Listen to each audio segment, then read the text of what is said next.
The campsite I found in the woods was perfect. Too perfect. I'm writing this from a motel because I had to leave my tent behind. I need to write this down. I need to get it out of my head and into the world because I feel like I'm going crazy, and because I need to warn people. I'm an experienced hiker. I'm not one of those weekend warriors who sticks to the paved, well-marked trails. I like the deep woods, the places where you can walk for a whole day and not see another soul. I had a long weekend, so I decided to tackle a remote trail in a state forest a few hours from my home. My plan was simple. Hike in about 5 or 6 miles, find a good spot, camp for the night, and hike out the next day. Standard stuff. The hike in was beautiful. The air was crisp. The sky was a brilliant, cloudless blue, and the late autumn sun cast long golden shafts of light through the canopy. The only sounds were the crunch of my boots on the fallen leaves, the chatter of a distant sparrows, and the wind whispering through the trees.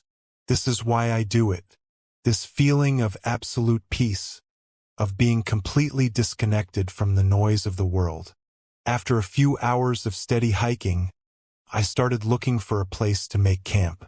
I was looking for the usual, a relatively flat spot, not too close to the trail, preferably with access to a water source. And then I found it. It wasn't just a good spot. It was a perfect spot, unnaturally perfect. I stepped off the main trail, pushing through a thicket of ferns, and found myself in a clearing I can only describe as idyllic. It was a perfect circle, maybe 40 feet in diameter. The ground was covered in a carpet of short, soft, vibrant green grass that looked more like a meticulously manicured lawn than a patch of wild forest floor. And the trees formed a perfect, unbroken ring around the clearing. Tall, ancient oaks and pines stood shoulder to shoulder, their branches interlocking overhead like some kind of a dome, leaving this single, perfect circle of green open to the sky. It was like something out of a fairy tale. A small, rational part of my brain registered how strange it was. Clearings in dense forests are rarely so symmetrical. The grass shouldn't be so uniform, so soft. But the overwhelming feeling was one of discovery, of incredible luck. Felt safe, protected. The circle of trees felt like a natural fence, a private room gifted to me by the forest itself. I dismissed my unease as my city dweller's cynicism. I had found the jackpot of campsites. I dropped my pack with a contented sigh and set to work. The tent went up easily, the stakes sinking into the soft earth with a satisfying thump. I gathered some fallen branches from just outside the clearing and built a small, neat fire pit in the center. Soon, a cheerful little fire was crackling away, warding off the evening chill.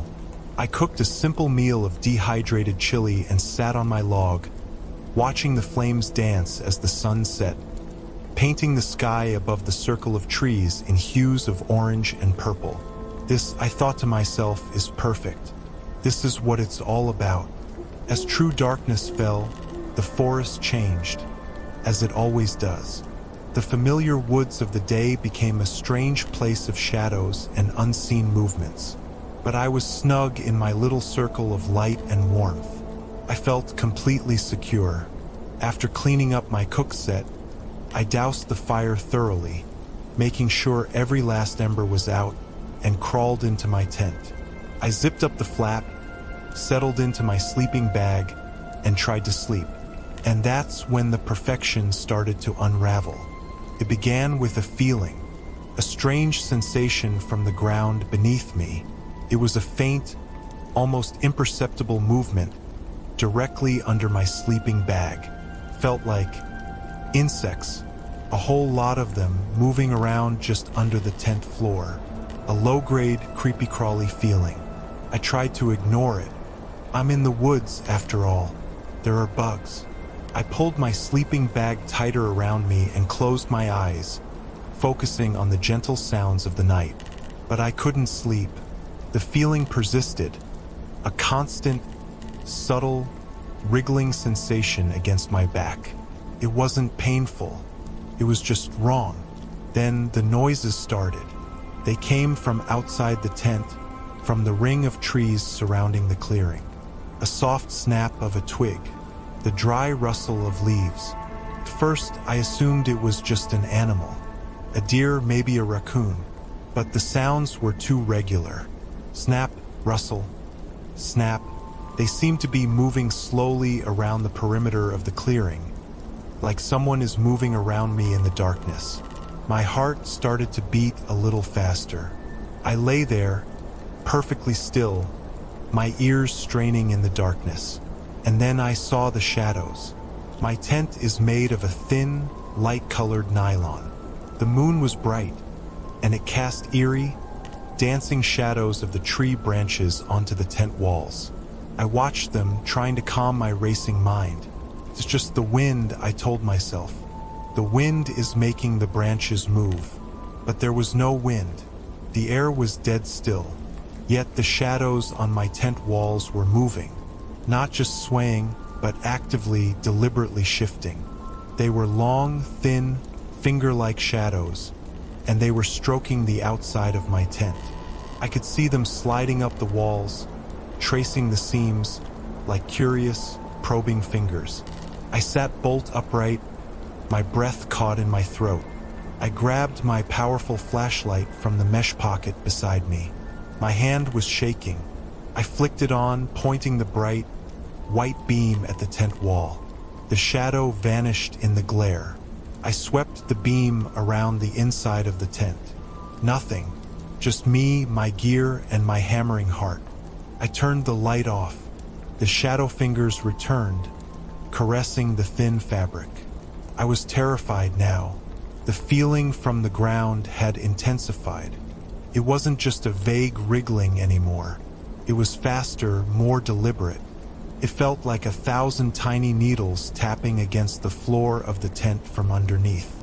I fumbled for the flashlight again, my hands slick with sweat, and pointed the beam down at the tent floor beside my sleeping bag. And I saw it. The grass had come through.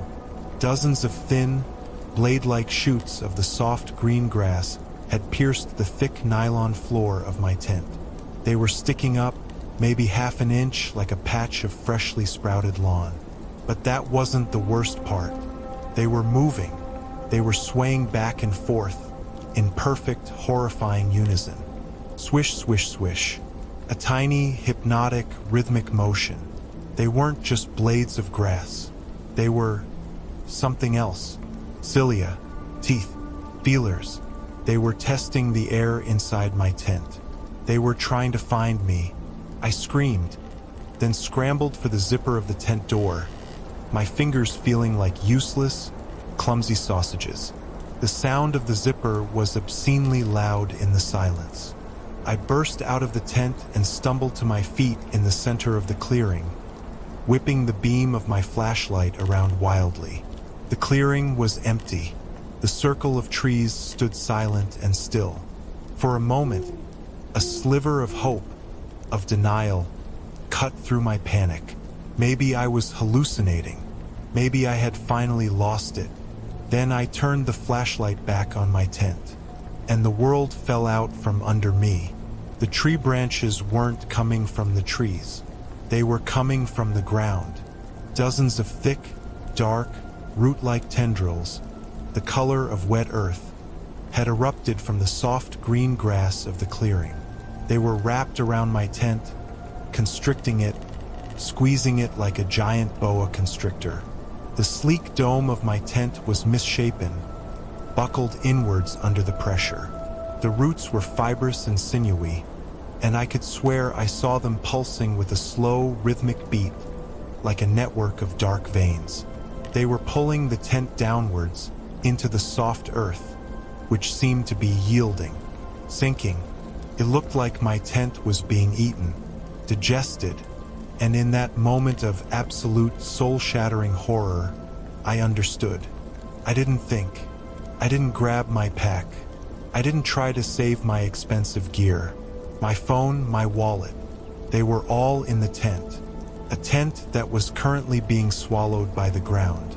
The only thing I had was the flashlight in my hand and the clothes on my back. I ran. I ran for the gap in the trees that led back to the trail, my feet pounding on the soft, living earth. I felt a strange, sucking sensation with every step, as if the ground itself was trying to hold me back. I crashed through the ferns and onto the hard-packed dirt of the trail, and I didn't stop. The run through the forest was a blur of pure, animal panic.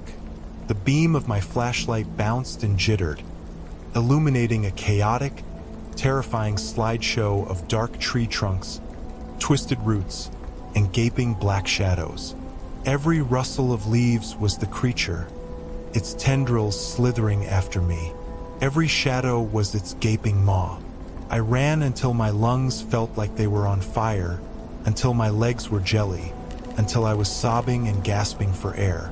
After what felt like an eternity, I saw it. A glint of reflected light through the trees. My car. The sight of that familiar, man-made object was the most beautiful thing I have ever seen. I burst out of the woods and into the small, gravel parking area, fumbling in my pocket for the spare key I always keep there. My hands were shaking so violently it took me 3 tries to get it into the lock. I threw myself into the driver's seat, slammed the door, and locked it. I sat there for a moment, my chest heaving, listening to the sound of my own ragged breathing. I jammed the key in the ignition and the engine roared to life. A beautiful, beautiful sound of civilization and escape. I didn't look back. I drove all night, the adrenaline coursing through my veins, not stopping until the sun was up and I was hundreds of miles away. I'm safe now, I guess. I'm in a cheap motel room, but I'm not okay. I close my eyes and I see it. The wiggling grass, the pulsing, dark roots, the way my tent buckled and sank into the earth. I think the clearing wasn't a clearing. It was a thing, a living thing. The soft grass wasn't grass. It was a lure, the soft lining of a mouth. The perfect circle of trees wasn't a protective fence. It was the rim of the jaw, and I had willingly, happily set up my camp on its tongue.